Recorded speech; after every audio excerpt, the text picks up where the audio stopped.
नमस्कार साथियों, एक बार फिर आप सभी का स्वागत है एड्यूटेनमेंट शो पर, जहां आज हम एक बार फिर लेकर आए हैं UP TET, C TET, super TET, UPSI और केंद्र एवं राज्य स्तर की सभी परीक्षाओं के लिए सामान्य अध्ययन भाग 4। इसमें 60 प्रश्नों की सीरीज़ है जो परीक्षा की दृष्टि से बहुत ही ज़्यादा महत्वपूर्ण है। इसमें जो प्रश्नों का समावेश किया गया है वो विगत में पूछे जाते रहे हैं, उन प्रश्नों का समावेश किया गया है और ये परीक्षा की दृष्टि से बहुत ही ज़्यादा महत्वपूर्ण है। तो वीडियो को शुरू करने से पहले अगर आप हमारे चैनल पर नए हैं तो हमारे चैनल को सब्सक्राइब करके बेल आइकन दबा दें, जिससे आने वाली वीडियोस को नोटिफिकेशन मिल सके। बाकी वीडियो को बिना स्किप करे पूरा देखें, वीडियो बहुत ज़्यादा महत्वपूर्ण होने वाली है। तो आइए हम वीडियो को शुरू करते हैं। पहला क्वेश्चन जो हमारा है, निम्न में से कौन सी नदी पक्षीपाद डेल्टा का निर्माण करती है? निम्न में से कौन सी नदी पक्षीपाद डेल्टा कौन सी करती है? ये आपकी मिसिसिपी नदी। ठीक है। अगला प्रश्न है, निम्न में कौन सुमेलित नहीं है? तो आयरन और एंथ्रेसाइट ये दोनों कैसे हैं? सुमेलित नहीं है। अगला प्रश्न, सेरीकल्चर किसके उत्पादन से संबंधित है? सेरीकल्चर रेशम उत्पादन से संबंधित है। अगला प्रश्न, निम्न में से किस राज्य में सबरीमाला स्थित है? देखिए, अभी आपने सुना होगा सुप्रीम कोर्ट में विवाद चला था सबरीमाला मंदिर का, जिसमें महिलाओं के प्रवेश को वर्जित बताया गया था। तो वो मंदिर आपका जो स्थित है केरल में। ठीक। भारत में सबसे पुरानी पर्वत श्रृंखला कौन सी है? तो ये आपकी अरावली पर्वतमाला। अगला प्रश्न, पृथ्वी की भूपर्पट्टी का आधा भाग किस खनिज से बना है? पृथ्वी की जो भूपर्पट्टी है उसका आधा भाग जो बना है फेल्डस्पार से। फेल्डस्पार किस पर्वतीय दर्रे से होकर भारतीय तीर्थयात्री मानसरोवर झील तथा कैलाश पर्वतीय घाटी का दर्शन हेतु जाते हैं? तो ये आपका लिपुलेख दर्रा। तिब्बत में मानसरोवर झील के पास किस नदी का उद्गम स्रोत स्थित है?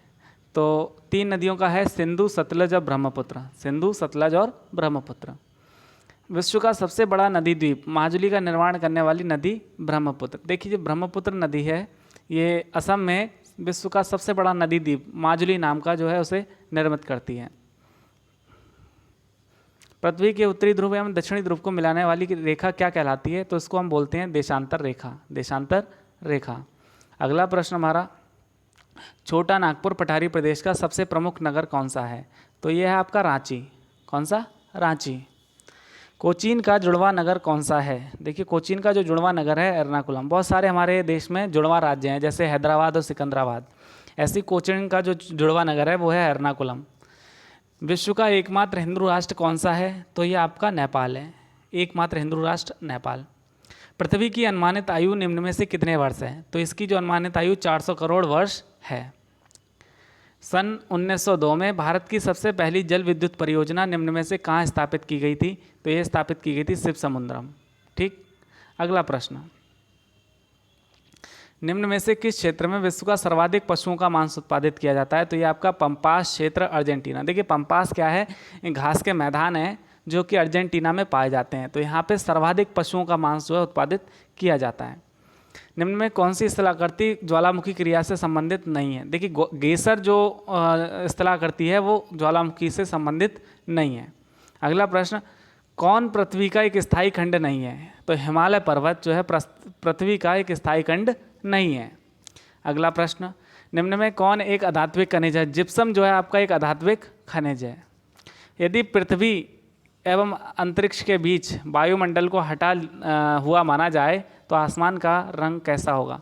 यदि पृथ्वी एवं अंतरिक्ष के बीच वायुमंडल को हटाया हुआ माना जाए, देखिए जिसका रंग दिखेगा काला।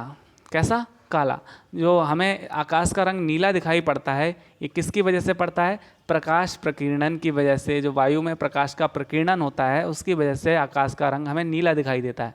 अगर वायुमंडल खत्म हो जाए तो इसका हमें रंग जो है काला दिखाई देगा। अगला प्रश्न, भारत में सर्वप्रथम कोयला उत्खनन निम्न में से किस स्थान पर प्रारंभ किया गया? तो यह आपका किया गया था रानीगंज में। कहाँ? रानीगंज।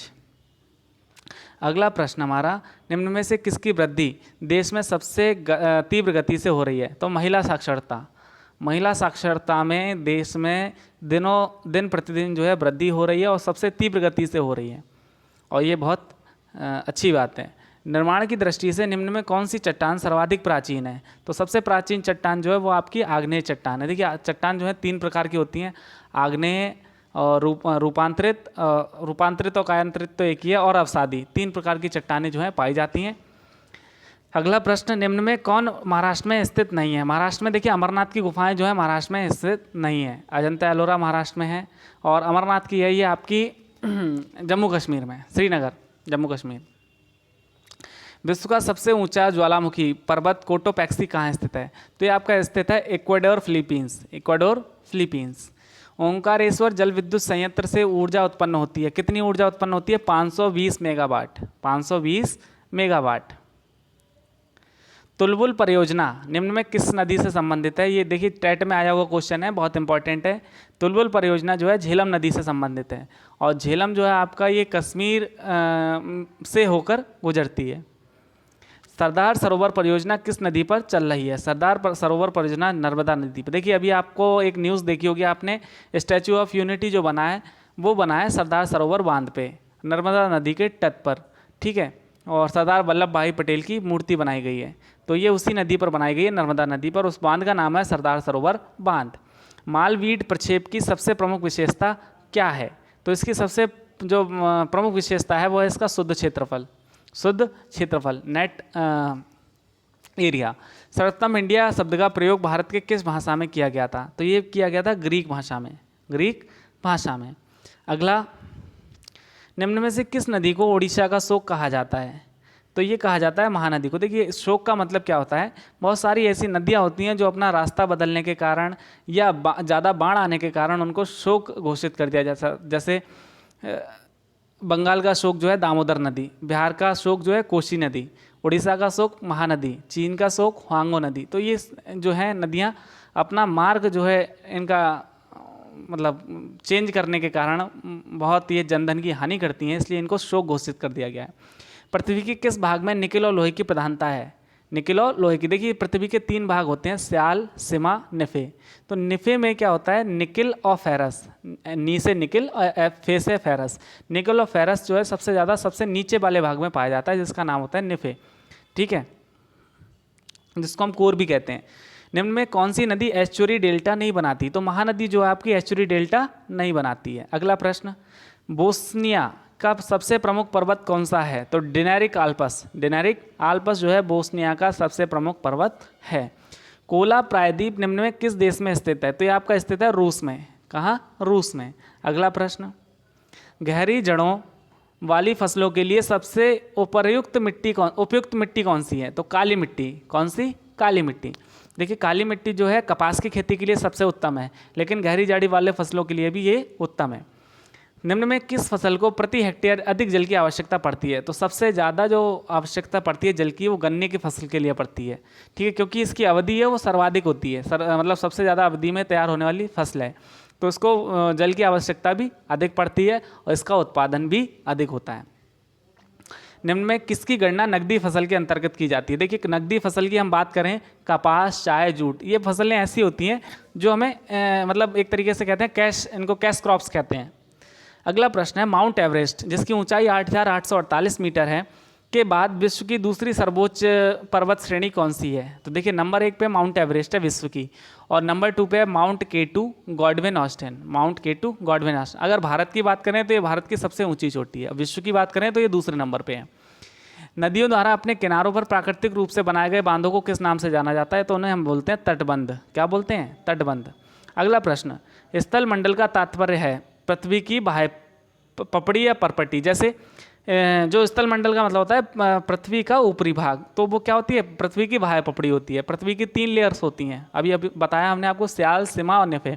तो सबसे ऊपर भाग जो है वो क्या कहलाता है? आपका स्थल मंडल।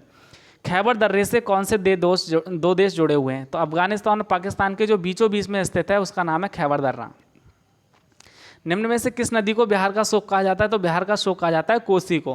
बंगाल की बात करें तो दामोदर नदी को, ठीक। अगला प्रश्न, वर्ष 2006 के लगभग मध्य में निम्नलिखित हिमालय दर्रों में से कौन सा एक भारत और चीन के बीच व्यापार बढ़ाने के लिए पुनः खोला गया? तो ये था नाथुला दर्रा। कौन सा? नाथुला दर्रा। और ये स्थित है आपका मेरे सिक्किम में। निम्न में से कौन सी नदी दक्षिण से उत्तर की ओर प्रवाहित होती है? तो ये नदी आपकी बेतवा। कौन सी है? बेतवा। सूर्य के धरातल का तापमान कितना होता है लगभग? तो ये होता है 1600 डिग्री सेल्सियस। 1600 degree Celsius. संध्या काल में सर्वाधिक लाल दिखने वाला मेघ है तो इसका नाम होता है पक्षाभ। देखिए संध्या शाम के समय आपने देखा होगा बादलों का रंग जो है लाल लाल हो जाता है, तो ये इसका नाम होता है पक्षाभ।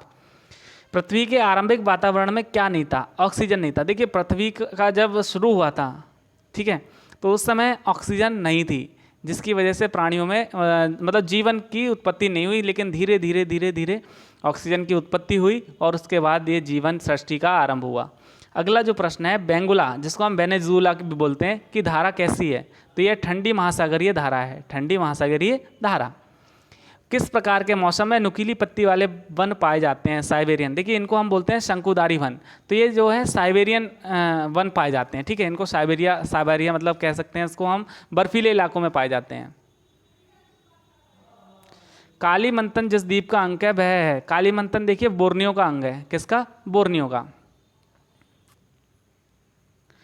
खारी नदी जिस अब्बाह तंत्र का अंग है वह है, तो खारी नदी जो है बंगाल की खाड़ी का अंग है, बंगाल की खाड़ी।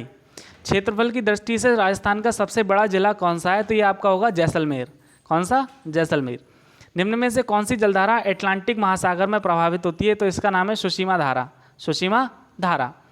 ठंडी तथा भारी वायु द्वारा गर्म एवं हल्की वायु को ऊपर उठा देने से निर्मित वाताग्र क्या कहलाता है? तो इसको हम बोलते हैं शीत वाताग्र, शीत वाताग्र। अगला प्रश्न है, निम्न में से किस उद्योग को धुरी उद्योग या उद्योगों का आधार कहा जाता है? तो ये आपका होता है लौह इस्पात उद्योग। इसको हम बोलते हैं फंडामेंटल या बेस ऑफ उद्योग, ठीक है। अगला है इंडस्ट्री, निम्न में से किसे प्रकृति का सुरक्षा वाल्व कहा जाता है? तो देखिए ज्वालामुखी को प्रकृति का सुरक्षा वाल्व कहा जाता है। अगर देखिए ज्वालामुखी फटने से निश्चित रूप से हम ये मानते हैं कि जन और धन दोनों की हानि होती है, लेकिन अगर ज्वालामुखी ना फटेंगे तो और भी ज़्यादा हानि हो सकती है। देखिए ज्वालामुखी फटने से जो है पृथ्वी के अंदर जो गैसें हैं, जो तापमान है वो निकलता है और बहुत सारे बहुमूल्य रत्न भी निकलते हैं। तो इनका जो ज्वालामुखी विस्फोट है ना वो बहुत ही आवश्यक है, इनको सुरक्षा वाल्व कहते हैं। अगला है, हिमालय पर्वतीय क्षेत्र में मेन सेंट्रल थ्रस्ट कहाँ स्थित है? तो बृहद एवं लघु हिमालय के बीच, बृहद एवं लघु हिमालय के बीच। प्रकृति में स्वतंत्र अवस्था में पाई जाने वाली धातु कौन सी है? तो ये आपकी जस्ता है, जस्ता धातु। भारत में देश का पहला दियसलाई बनाने का कारखाना सन 1921 में किस स्थान पर स्थापित किया गया था, जो आज भी सुचारू रूप से चल रहा है? तो ये किया गया था आपका अहमदाबाद में, ठीक। ये हमारा अंतिम प्रश्न था। वीडियो हमारी यहाँ पे समाप्त हो गई। आशा करते हैं आपको वीडियो अच्छी लगेगी और आपके काम आएगी। अगर आपको हमारी वीडियो अच्छी लगी तो इसको लाइक करें और ज़्यादा से ज़्यादा शेयर करें। देखिए जिसको इसकी ज़रूरत है उसको भेजें, बाकी हमें कुछ नहीं चाहिए, हमें केवल आप लोगों का सपोर्ट चाहिए। अगर आपको वीडियो अच्छी लगे तो इस वीडियो को ज़्यादा से ज़्यादा शेयर करें और हमारे चैनल को ज़्यादा से ज़्यादा सब्सक्राइब करें, जिससे हम मोटिवेट होकर आपके लिए और अच्छी वीडियो लेकर आएँ, आपके लिए और बढ़िया वीडियो लेकर आएँ। तो मिलते हैं अगली वीडियो में नए विषय के साथ। तब तक के लिए नमस्कार। तो thank you for watching our video. Thank you very much.